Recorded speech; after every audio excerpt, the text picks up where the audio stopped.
안녕하세요, 구독자 여러분. 저는 30대 후반의 나이로 싱글맘이 된 평범한 주부입니다. 요즘 사연을 듣다 보면 제 나이 또래 분들도 참 많은 고생과 아픔을 겪은 분들이 많다는 생각을 합니다. 저는 이혼한 직후에는 속이 시원하면서도 괜스레 남들이 이혼녀라고 색안경을 끼고 보면 어쩌나 하는 걱정도 간혹 했습니다. 하지만 이혼한 여자에게 앞서 아직 학교에 입학도 안 한 어린 딸아이를 키우는 엄마이다 보니 스스로 늘 당당해야 한다는 생각을 하고 삽니다. 이혼하는 분들 중 이곳에 본인 잘못으로 이혼 사연을 보내는 분은 거의 없을 겁니다. 물론 저 역시 남편과의 불화로 이혼했습니다. 효도는 셀프라는 말을 요즘 많이 하시죠? 그 말을 본인에게 유리하게 갖다 붙이는 남편에게 질렸다고 할까요? 제가 결혼을 늦게 한 편이라 아이가 어렸지만 결혼 내내 치사하게 구는 인간을 남편으로 믿고 살다가는 나이 먹어서 더 서러운 꼴 당할 것 같아 이혼했네요. 만약에 제가 초라하게 이혼했다면 아마 이런 사연을 보내지도 않았을 거예요. 대부분은 저처럼 힘들게 살면서 이혼을 할 것이냐 안 할 것이냐 고민하다가 아이 때문에 혹은 경제적인 문제 때문에 주저앉아 버리는 주부님들도 많을 겁니다. 그런 분들에게 저의 사연이 희망이 되기를 바라고 있어요. 남편이 제가 이혼하자고 했을 때 비아냥거리듯 많이 했던 말 중에 하나가 뭐냐면요. 참 자존심 상하지만 이런 말이었습니다.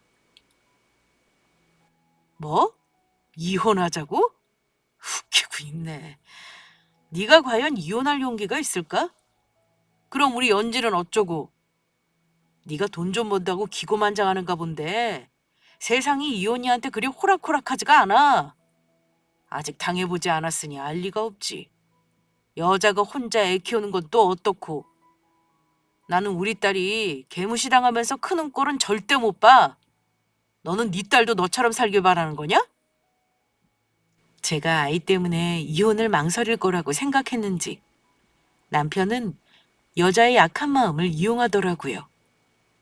특히나 넉넉하지 않은 제 친정을 무시하고 제가 가난하게 자랐다는 약점을 들쑤시기까지 했습니다. 아마 대부분의 여자가 그렇지 않을까요? 아이가 있는 여자가 이혼하는 걸 가장 망설이는 이유가 자녀나 돈 때문이니까요. 하지만 저는 이혼하겠다는 생각을 굽히지 않고 말했습니다. 당신은 내가 연지 때문에 이혼 못할 거라 생각하나 봐? 전 걱정되면 애는 당신이 키워. 내가 언제 애 내가 키우겠다고 고집 부렸니? 애는 누구든 잘 키울 사람이 키우면 되는 거야. 나만 부모냐? 당신도 부모잖아.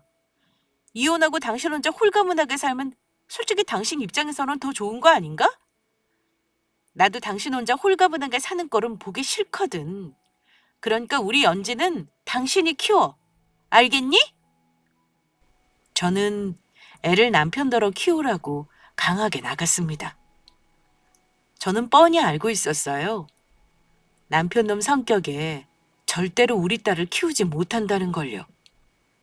저 이혼 말 쏙 들어가게 할 목적으로 협박한 거지만 본전도 못 찾을 말을 한 셈인 거죠. 그 인간도 아이를 키우라는 말에는 당황하더라고요. 뭐, 뭐야? 당신 그 말한 거? 후회 안 하지? 내가 애 키우면 우리 딸 절대 당신 못 보게 할 거야. 똑똑히 알고 말해. 웃기는 소리 하지 마. 뭐 정예 못 보게 할 거면 나한테 양육비 받을 생각도 하지 말고 당신이 혼자 버는 시원찮은 돈 가지고 혼자 키우던가. 나보다 능력도 없으면서 어디 아빠가 애 키우면 얼마나 잘 키우는지 한번 두고 보자. 그러자 남편은 할 말이 없는지 대꾸를 그만두고 나가버리더군요. 이혼할 때 진흙탕 싸움 없이 깔끔하게 한 부부가 과연 있을까요? 저는 그런 부부는 거의 없을 거라고 장담합니다. 다들 차마 말 못한 상황들을 마음속에 상처로 안고 산다고 생각해요. 저 역시 이혼 과정이 이혼을 거부하는 남편 때문에 쉽지만은 않았고 결국은 소송으로 마무리할 수밖에 없었네요.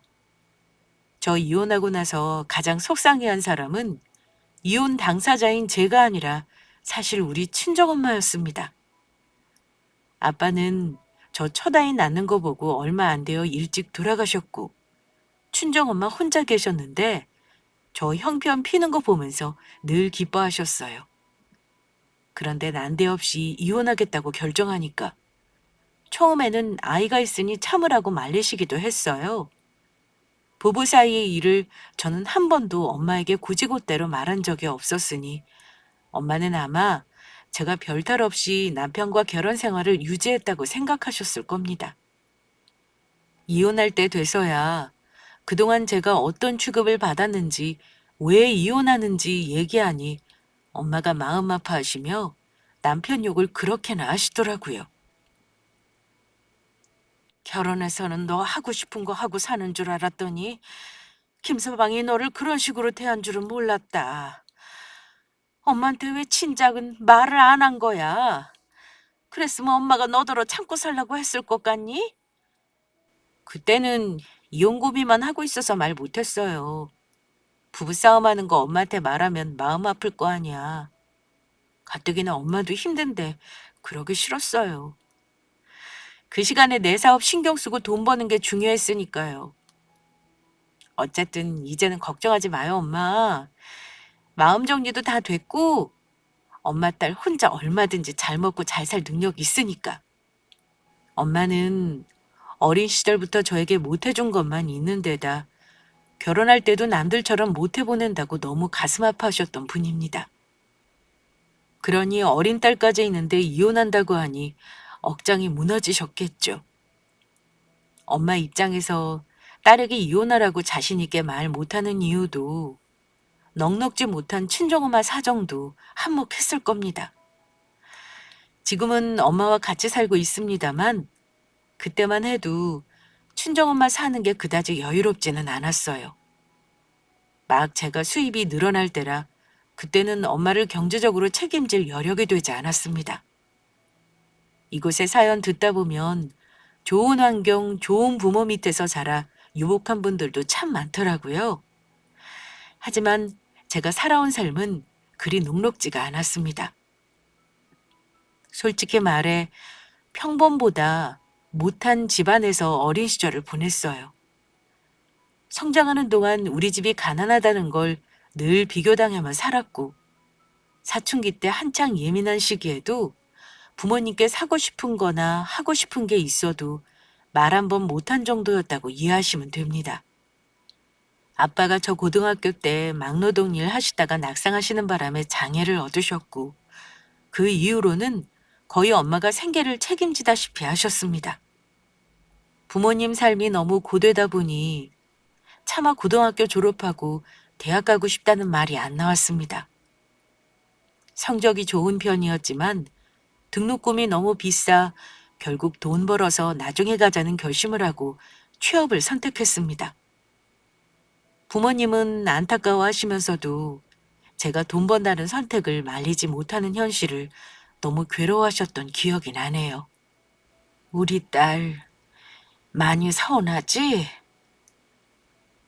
엄마가 너 대학은 빚을 내서라도 보내주고 싶은데 아빠 병원비에 생활비가 이렇게 쪼들리다 보니 엄마가 네 앞길 막는 게 아닌가 싶어. 능력 없는 부모 만난 탓에 너만 마음고생하고 정말 미안해 정이야. 엄마, 그런 소리 하지 마.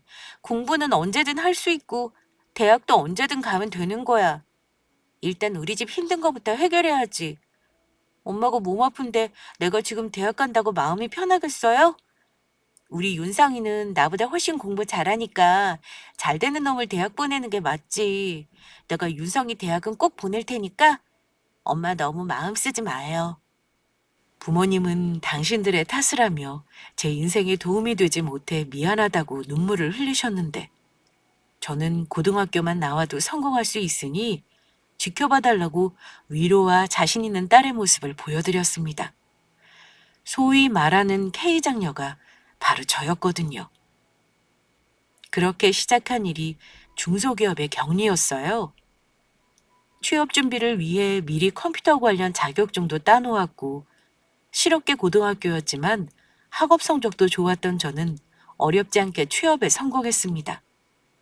다른 또래 친구들 한창 예쁜 나이에 대학 다니며 연애하는 모습 보면서 슬프기도 했지만 막상 돈을 벌기 시작하니 월급을 주는 기쁨도 참 크더라고요.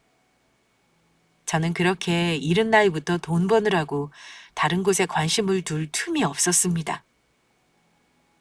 저는 외모 꾸미는 거 잘 못하지만 인물은 그래도 예쁜 편이었고 나이도 어리니 아무래도 남자들이 집적거리는 경우가 종종 있었습니다. 하지만 같은 회사 남자들이 찝적대는 건 철벽을 쳤습니다. 사내에서 구설수에 오르는 건 원치 않았어요. 조용히 회사 생활만 하니 나이가 들면서 점차 관심이 시들해지더군요. 중간에 이직을 위해 자격증도 따고 다른 회사에 이력서도 넣어봤지만 대졸이 넘치는 사회이다 보니 좀처럼 고졸인 제가 더 좋은 조건의 회사로 이직한다는 건 쉽지 않은 일이었습니다. 학교 다니면서 대학에 다시 가는 것도 현실적으로 어려웠어요. 그때 알았습니다.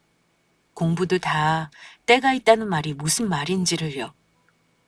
어쨌든 나이가 30줄에 접어들 때까지 저는 가족을 위해 할 만큼 했습니다. 저는 희생이라고 생각하지 않아요. 나 혼자 잘 살겠다고 발버둥 쳐봐야 소용없고 서로 똘똘 뭉쳐야 그나마 잘 살 수 있다는 걸 잘 알고 있었습니다. 저는 동생을 소위 말하는 명문대에 보내 졸업시켰고 집안의 살림에 보탬을 주면서 누구보다 열심히 살았어요. 엄마도 예전처럼 힘든 일은 못 하시니 파트타임으로 소일거리만 하셨는데 동생이 정말 운 좋게도 군대 다녀온 후 졸업하자마자 바로 취업하고 나서 형편이 훨씬 나아지기 시작했습니다.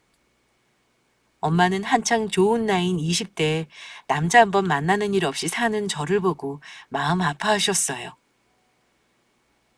정희 너도 남자 좀 만나야지. 이러다 30 훌쩍 넘으면 시집은 어찌 가려고 그래.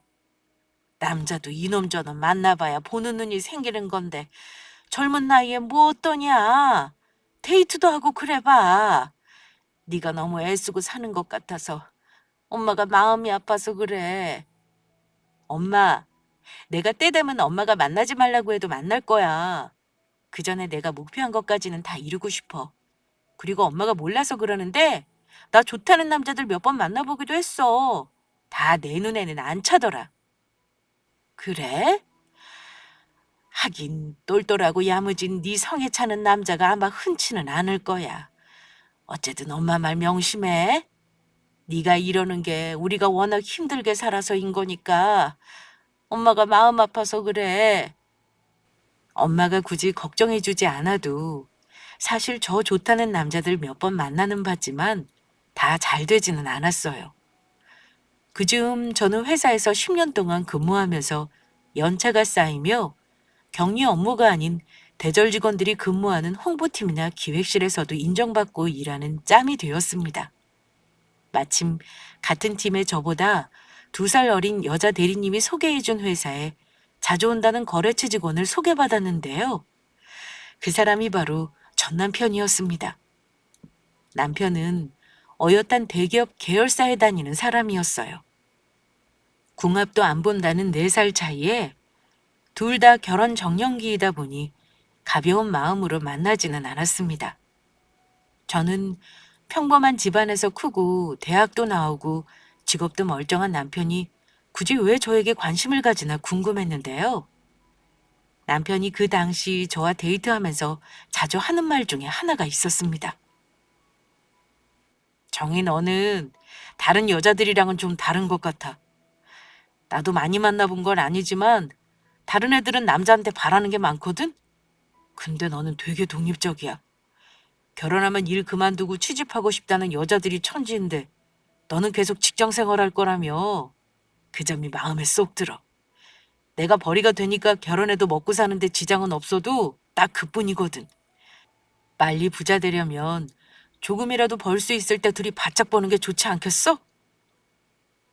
나도 그렇게 생각해. 결혼해서 나도 돈을 쥐고 있으려면 당연히 직장을 계속 다녀야지.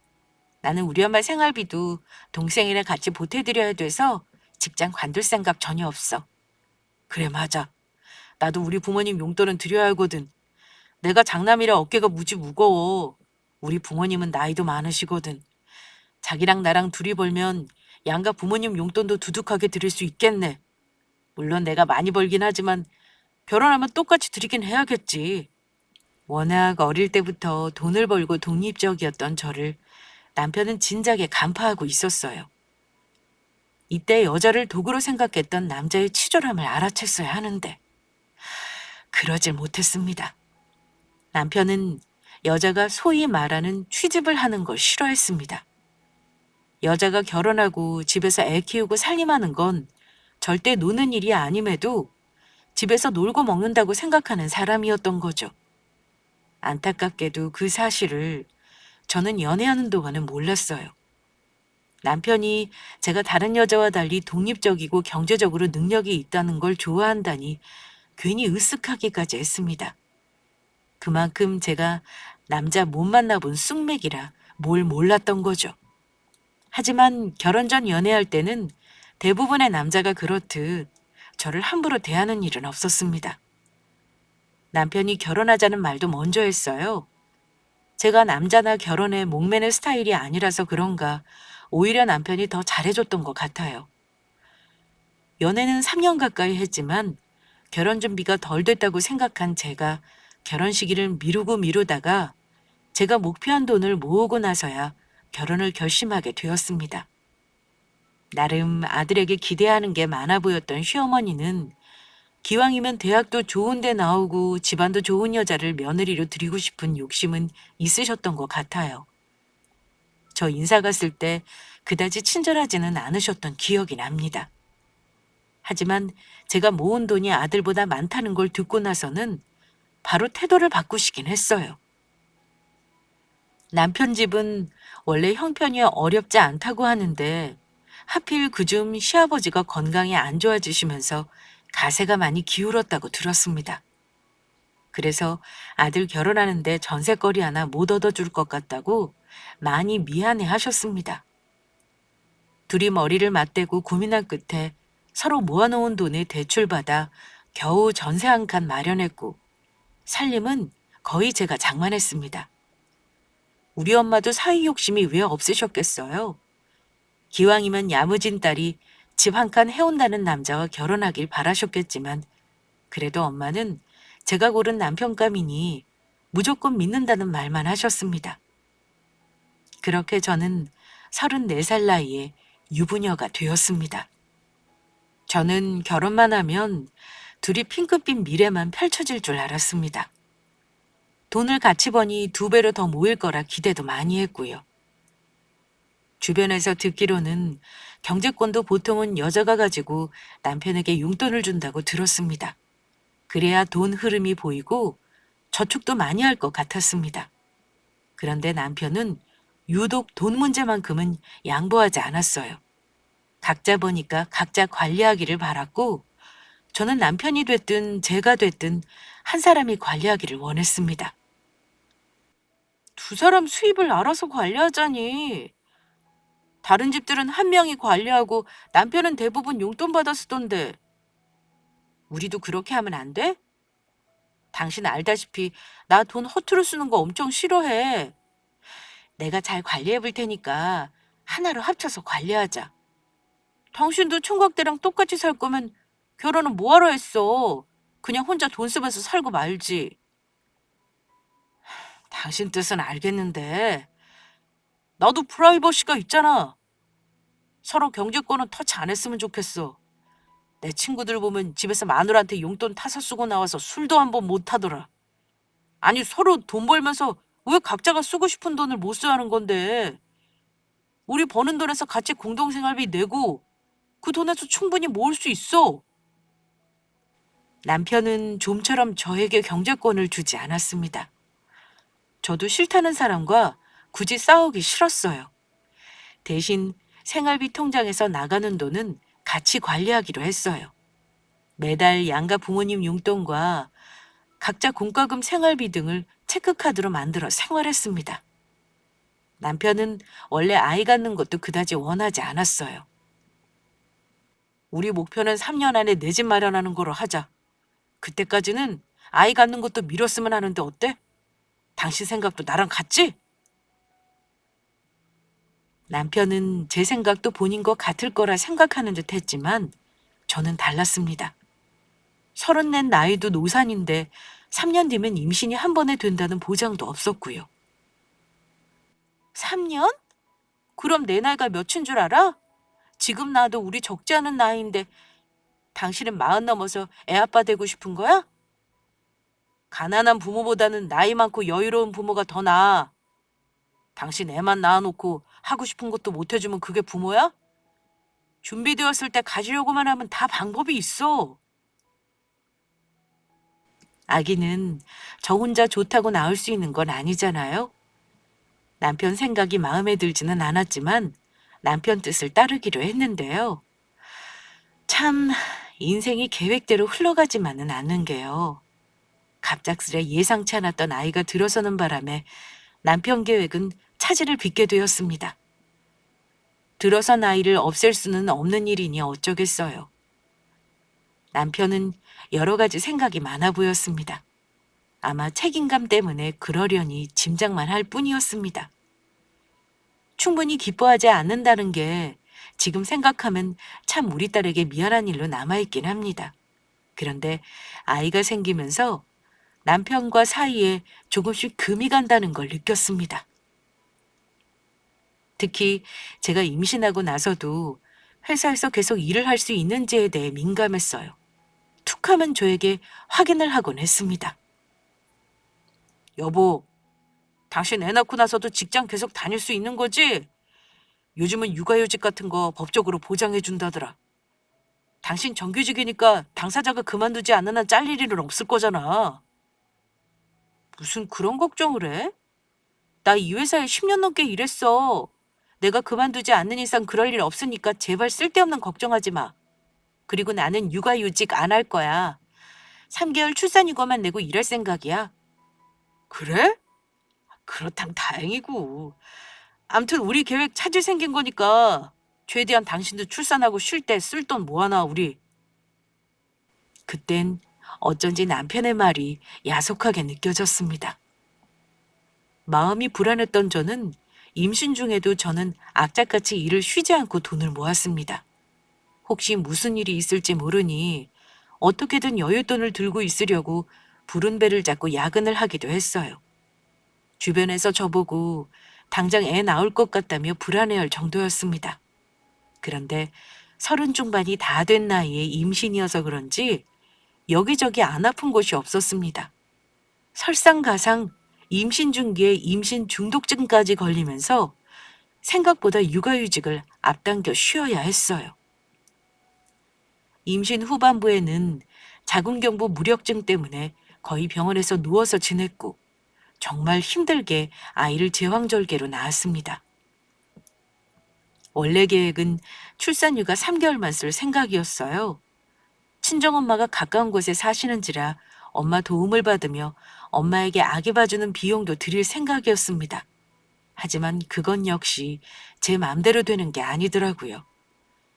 아이를 낳고 나서 3개월이 지나도 몸이 회복되지 않았던 저는 결국 육아휴직을 연장해야만 했습니다.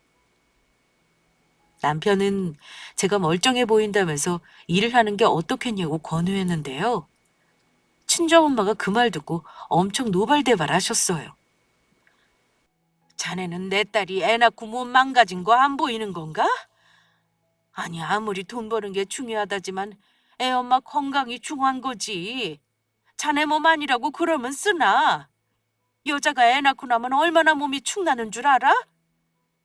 장모님, 지금 당장 집사람들로 일하는 거 아니잖아요. 일하던 사람이 너무 집에만 있으면 더 처지는 거 모르세요? 아프다 아프다 하면 더 아픈 법이라고요. 제가 볼 때는 이 사람 운동하라고 집에서 애만 보니까 더 아픈 거라고요. 뭐? 자네 그걸 말이라고 해? 내가 와서 집안일 안 도와주면 집안이 엉망인 거 혹시 자네 알고는 있나? 그동안 우리 딸이 자네 치닥거리만 하고 산 게 눈에 보여서 내가 얼마나 마음이 아픈지 몰라. 애 아빠가 됐으면 자네도 우리 딸 힘든 거 신경 써주고 애도 같이 봐주던가 해야 할 거 아니야. 아니면 집안일이라도 거들어주던가. 엄마는 저를 아끼지 않는 것 같은 사위에게 엄청 서운해 하셨습니다. 그런데도 저도 마음 같지 않은 몸 때문에 스트레스가 많았어요. 설상가상 산후 우울증까지 오면서 마음도 몸도 너무나 힘들었습니다. 1년은 생각보다 길지 않은 시간이었어요. 1년 동안은 그래도 얼마간의 급여가 나오더라고요. 하지만 1년 후에도 저는 몸이 그다지 좋지 않았습니다. 그래서 회사에 휴직 연장을 하러 갔는데요. 회사에서는 제가 휴직 연장을 하면 더 이상 자리를 공석으로 놔둘 수 없다며 은근히 사직을 권고했습니다. 물론 그럼 당장이라도 일하겠다고 할 수도 있었어요. 하지만 이미 1년 넘게 일을 쉰 데다 아무 준비 없이 일을 시작한다는 게 두렵기까지 했습니다. 아마도 우울증 탓이었으리라고 생각합니다. 그때는 모든 게 자신이 없었어요. 회사에서 자리를 비워둘 수 없다는데 어쩌겠습니까? 나를 위해 놔두라고 할 수도 없는 노릇이잖아요. 고민 끝에 저는 회사를 그만두게 되었습니다. 문제는 제가 일을 그만두고 난 후부터 남편이 달라졌다는 겁니다. 남편은 제가 직장을 그만두겠다는 말을 한 순간부터 저를 대하는 태도와 말투가 완전히 변했어요. 결혼할 때나 아이 낳았을 때만 해도 잘 살아보자고 했고 아이가 태어나도 좋은 부모가 되자고 했던 그였지만 막상 제가 일을 그만두고 온전하게 본인이 책임져야 하는 게 싫었던 건지 저도 확실히 그 사람 마음은 모르겠습니다. 남편은 제가 회사를 그만두고 나서 가장 먼저 생활비 통제를 하기 시작했습니다. 당신 말이야, 애 기저귀는 그냥 빨아 쓰는 청기저귀 쓰면 안 되는 거야? 이번 달 기저귀값 포함해서 분유값만 얼마인 줄 아냐고. 돈도 안 벌면서 쓰는 건 예전하고 똑같으면 어쩌자는 거야? 식비든 뭐든 일단 긴축 재정을 해야 할 거 아니야. 당신이 그럼 기저귀 빨아줄 거야? 그게 보통 일인 줄 알아? 애 기저귀가 하루에 얼마나 많이 나오는데 청기저귀를 쓰라는 거야. 난 못해. 지금도 손목 다 나가서 고생이구만. 청기저귀라니. 당신 정말 너무한다. 다른 부지런한 여자들은 애 키우면서도 돈도 벌어오는 거 몰라? 당신이 일을 안 하면 청기저귀라도 써서 돈을 아끼라는 말이야. 아이 쓰는 물건부터 식비까지. 낭비가 심하다며 줄이라고 했고 제가 필요해서 사는 속옷 비용도 아까워했습니다. 옷은 아예 살 생각도 안 했어요. 입고 나갈 데도 없는 사람이 왜 옷이 필요하냐는 말을 하길래 저를 위해서는 거의 돈을 안 썼습니다. 친정엄마가 간간히 저 필요한 거 챙겨주시고 화장품도 사다 주시고 한 게 다예요. 그래서 저는 경력 단절만큼은 피하겠다고 열심히 이직 준비를 하면서 이후 시간을 보냈습니다. 하지만 고졸에 아무리 경력이 있어도 아기 엄마를 써주는 회사는 찾기 힘들었어요. 제가 마냥 손을 놓고 있었던 건 아닙니다. 아이 2돌 지나고 나서는 아르바이트 하면서 생활비를 보탰어요. 남편에게 돈 따서 쓰는 게 치사하기도 했고 카드 쓰는 것도 눈치 보였어요. 무엇보다 저도 돈이 필요했습니다. 남편은 파트타임 알바며 여러 가지 부업을 하면서 생활비를 보태는 저에게 격려는 못할 망정 한심하다는 듯 이런 말도 했어요. 그깟 파트타임 일하면 얼마나 보탬이 된다고 그래. 차라리 그 일 시간에 정규직으로 들어갈 수 있는 일자리나 알아봐. 당신 계속 집에서 놀 생각은 아니잖아. 누군 일 안 하고 싶어서 일하는 줄 알아? 준비하는 동안은 얼마만이라도 보태려고 하는 거지. 내가 알바만 하는 거 아니고 작지만 내 사업도 새로 했단 말이야. 당신은 몰랐겠지만 벌써 매출도 꽤나 나오고 있다고. 그러니까 나한테 취직하라고 채근하지 마. 야, 사업은 아무나 하냐? 매출? 아유, 대체 얼마나 나왔는데? 뭐 한 30만 원은 나왔어? 딱 너 같은 사람이 하다가 말아먹는 게 사업이야. 남의 호주머니에서 돈 빼오는 게 뭐 쉬운 줄 알아? 그냥 매달 똑같은 월급 받는 일을 해라. 남편 말이 서운했고 오히려 더 잘해보겠다는 오기가 생기더라고요. 남편은 제가 하는 일이 끄적끄적 푼돈이나 버는 일이라고 생각했습니다. 저도 성격이 마냥 순한 편은 아니고 할 말을 하는 사람이지만 마냥 화를 낼 수 없었던 건 그래도 남편이 우리 식구 생활비를 책임지는 가장이었기 때문입니다. 그것 때문에 남편이 싫은 소리를 해도 참은 거였어요. 그 때문에 참고 참았는데 어이없게도 남편은 생활비 가지고 잔소리를 하다가 저에게 큰 상처를 주었습니다. 한 번은 남편이 생활비 잔소리를 하다가 생활비 나가는 통장을 보더니 저에게 할 말이 있다고 하는 겁니다. 또 무슨 잔소리를 하려나 싶었는데 남편은 전혀 예상치 못했던 걸 문제 삼았습니다. 이번 달부터 당신 친정에 드리는 용돈 중단할 테니 그런 줄 알아. 당신 말이야. 직장 그만뒀으면 알아서 용돈도 중단했어야지. 매달 20만 원씩 드렸더라? 그게 많다고 이러는 거야? 당신 부모님한테는 매달 50만 원씩 드리잖아. 20만 원 드린 것도 줄인 건데 뭐가 많다는 거야? 그건 당신이 안정적으로 돈을 벌 때 얘기지. 고작 알바니 사업이니 쓸데없는 짓 하면서 푼돈이나 보태는 주제에 용돈을 드릴 생각을 해? 돈도 못 벌면서 너네 집 챙기겠다는 거야?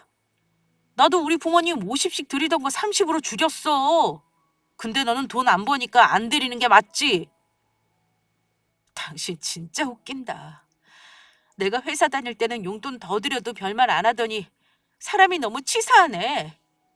우리 엄마가 우리 연지도 봐주시는데 당신은 그럼 엄마한테 아무것도 안 드릴 생각이었어? 우리 애는 우리가 봐도 아무 문제 없어. 그리고 당신 우리 생활비 통장에 생활비 채워넣지도 못하고 있잖아. 그러니까 장모님 용돈은 안 주는 게 맞아.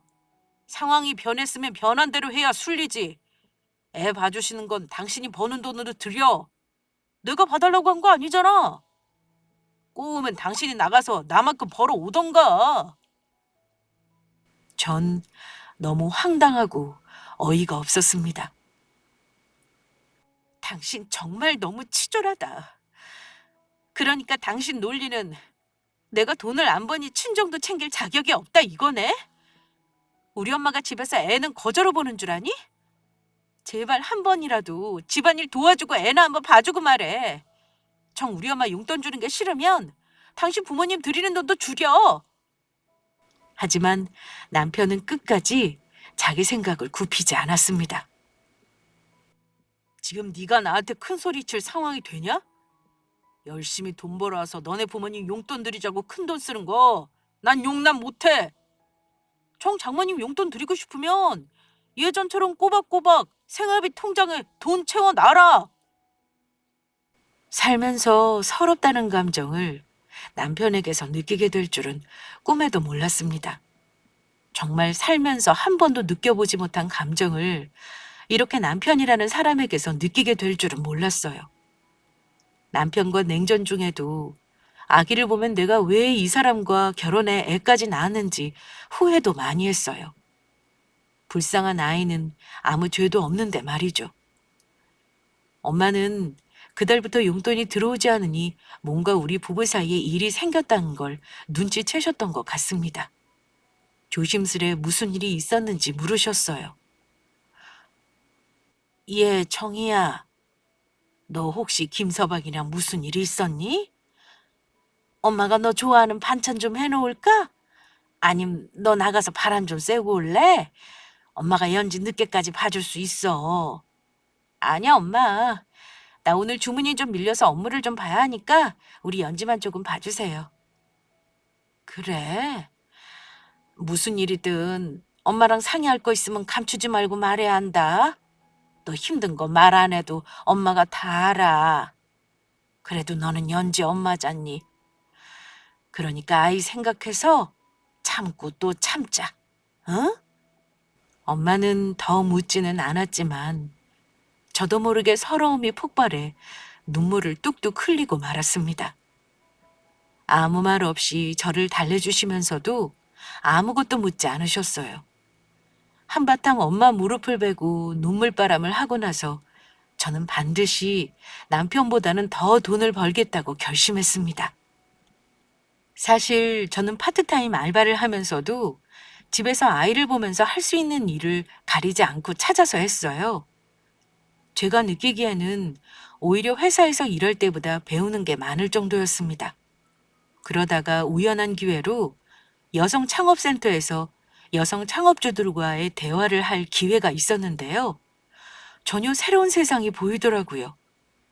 저는 돈을 벌려면 무조건 취직을 해야 한다고만 생각했는데 얼마든지 돈을 벌 수 있는 다른 일이 많더라고요.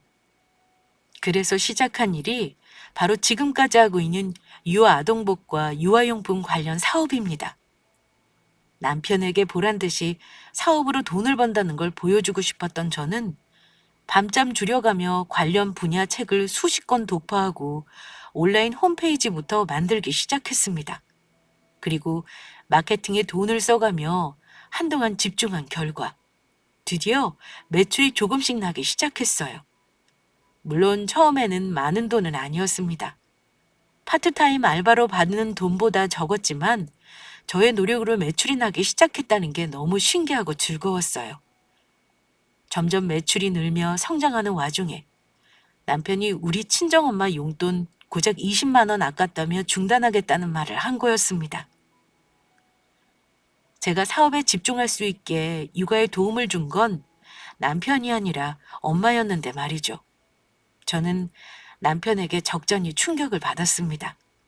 그리고 더욱 악착같이 사업에 집중했습니다. 제가 돈을 벌어야 엄마 돈도 계속 보태드릴 수 있으니까요. 또 하나 든 생각은 언제라도 남편은 남이 될 수 있겠구나 하는 거였습니다. 결혼한 가족인데도 제가 매달 꼬박꼬박 받아오는 월급이 없다는 이유로 이렇게 치사하게 나오는 사람이니 언제든 등 돌릴 수 있다는 생각이 들었습니다. 혹여 내가 아프다거나 우리 엄마가 아파서 병원비라도 쓸 일이 생기면 어찌 나올지 모르는 일이었죠. 저는 그때부터 남편과 이혼을 늘 염두에 두고 언제라도 독립할 수 있게 준비를 하기 시작했습니다. 사업이 성공하고 부자가 되기를 바라는 것까지는 아니어도 남편 앞에서만큼은 당당하게 당신보다는 내가 돈 더 많이 번다고 자랑하고 싶었습니다. 이거 하나밖에 나한테 없다는 그 일념 하나로 정말 뼈와 살을 갈아 넣어가며 열심히 일했습니다. 노력은 배반하지 않는다는 말이 맞는 게요. 사업에 집중하며 매달 매출을 늘기 시작하더라고요. 그때부터는 당당하게 생활비도 똑같이 보탰어요. 언제부턴가 제가 생활비를 당당히 내고 사업이 잘 돌아가는 걸 보더니 슬쩍슬쩍 얼마나 버냐고 저를 떠보기도 했습니다. 저는 남편에게는 생활비 외에 수입은 공개하지 않았어요. 남편 월급의 3배가 되는 돈을 벌고 있다는 걸 굳이 말해야 하나 싶었습니다. 하지만 얼마 못 간 남편 놈은 기어이 이혼을 앞당길 짓을 그놈의 주둥이로 저질렀습니다. 심지어 차를 뽑고 공유 오피스를 얻어 나간다고 하자 은근히 놀란 듯 했어요. 당신 요즘 좋아 보인다. 사업인지 뭔지 그걸로 돈 좀 버는 거야? 설마 전에 다니던 회사에서 받는 월급보다 많이 버는 거지? 그걸 말이라고 해? 돈 안 되면 내가 사무실 없고 우리 엄마 용돈 한 달에 100만 원씩 드릴 수 있을 것 같아? 생활비 공평하게 내고 있으니까 궁금해하지도 말고 투집 잡을 생각하지 마. 뭐? 당신 지금 100만 원이라고 했냐? 장모님을 100만 원씩 드린다고? 아니 그 정도 드린다는 거 매출도 많다는 건데 왜 나한테 말 안 했어? 나 더 이상 긴 말 안 해. 당장 당신 수입 솔직히 전부 다 알려주고 버는 만큼 우리 통장에도 다음 달부터 더 집어넣어. 남편은 제가 큰 잘못이라도 한 사람이라도 되는 양 화를 냈습니다. 물론 저는 그런 남편이 어이없었어요. 당신은 월급 전부 나한테 갖다 바치는 거 아니면서 무슨 개소리를 하니? 우리 엄마 용돈도 아깝다고 드리지 말라던 사람이잖아, 당신. 우리 엄마가 나 일하는 동안 내내 연지 봐주시는데 솔직히 100만 원도 부족하지. 매출 더 나오면 나는 200이고 300이고 더 드릴 거야. 그러니까 상관하지 마. 뭐? 당신은 장모님 챙겨드릴 생각은 하면서 우리 부모님 생각은 안 했냐? 나도 너 집에서 노는 동안 용돈 드리던 금액 줄인 거 몰라? 장모님 용돈 얼마를 드리던 당신이 그만큼 번다면 뭐 좋아. 나도 말 안 할게. 대신 우리 부모님 용돈도 똑같이 챙겨줘. 당신이 지금 100만 원 드린다니까 우리 부모님도 똑같이 드리면 되겠네. 가족끼리 이러면 안 되지. 나 당신한테 무지 서운해 지금. 저는 남편이 시댁 용돈도 똑같이 챙기라는 말을 하는 순간 이성의 끈을 놓고 말았습니다. 너무 화가 난 나머지 저는 있는 힘을 다해 얄미운 남편의 뺨을 후려치고 말았습니다. 남편은 제가 뺨따기를 날리자 잠시 놀란 듯 얼굴을 감싸주더라고요. 남편 뺨을 갈기는 여자가 세상 천지에 어딨어? 당신 미쳤어? 우리 엄마가 알면 당신 가만 놔둘 것 같아? 세상 천지에 자기 마누라 돈 안 벌어온다고 구박하는 놈은 당신이 유일할 거다. 당신은 맞아도 싼 놈이야. 더 안 때린 걸 다행으로 알아. 뭐? 당신 부모 용돈을 더 챙기라고? 당신이 나한테 그런 말을 아무렇지도 않게 한다는 게 참 신기할 정도야. 당신 엄마 하나도 안 무서우니까 가서 일러. 그리고 다시는 이 집에 들어오지 마라. 나 당신하고 이혼할 거니까. 이혼? 이혼이 뭐 이웃집 개 이름이냐? 개나 소나 다 한다고 우리도 하게? 어디 마음대로 해봐. 저는 그동안 꾸준히 독립 준비를 하면서 이혼 상황에 대한 시뮬레이션을 했기 때문에 이혼이 두렵지 않았어요. 그날 남편에게 이혼이라는 말을 처음 꺼내는데 속이 얼마나 후련했는지 모릅니다. 본인이 큰 소리칠 입장이 아님에도 적반하장으로 나오는데 참 뻔뻔하더라고요. 저는 남편과 이혼을 하게 되었다며 엄마에게 솔직하게 말씀드렸습니다. 엄마는 처음에 당연히 아이를 생각하라며 말리셨지만 자초지종을 자세히 듣고 나서는 마음 아파하시며 제 결정을 존중한다 해주셨습니다. 남편과 저는 부득이 별거를 시작했어요. 남편은 본가에서 당분간 지내겠다고 나갔는데요. 그 순간부터 시어머니에게 시달린 거 생각하면 다들 짐작하실 테니 그 얘기는 생략하겠습니다. 남편은 급기야 아이를 빌미 삼아 이혼을 못 해준다고 했어요. 그러니 어쩌겠나요? 이혼 소송을 할 수밖에요. 저는 부부지간의 그간 대화 녹음 및 문자 내용들, 사진들 증거로 제출했습니다. 저를 부당한 대우를 했다는 건 남편의 평소 언사가 증명해주고 있었어요. 저는 시댁에 직접 찾아가 이혼 소장의 제 사업장 명함과 전년도 소득금액 증명원을 같이 첨부해 남편 눈앞에 던져줬습니다. 남편은 그걸 확인하고는 눈이 뒤집혔던 것 같습니다. 제 소득을 보고는 아마 꽤나 놀랐겠죠. 급기야 저를 찾아오기까지 해서 다시 시작하자고 빌었습니다.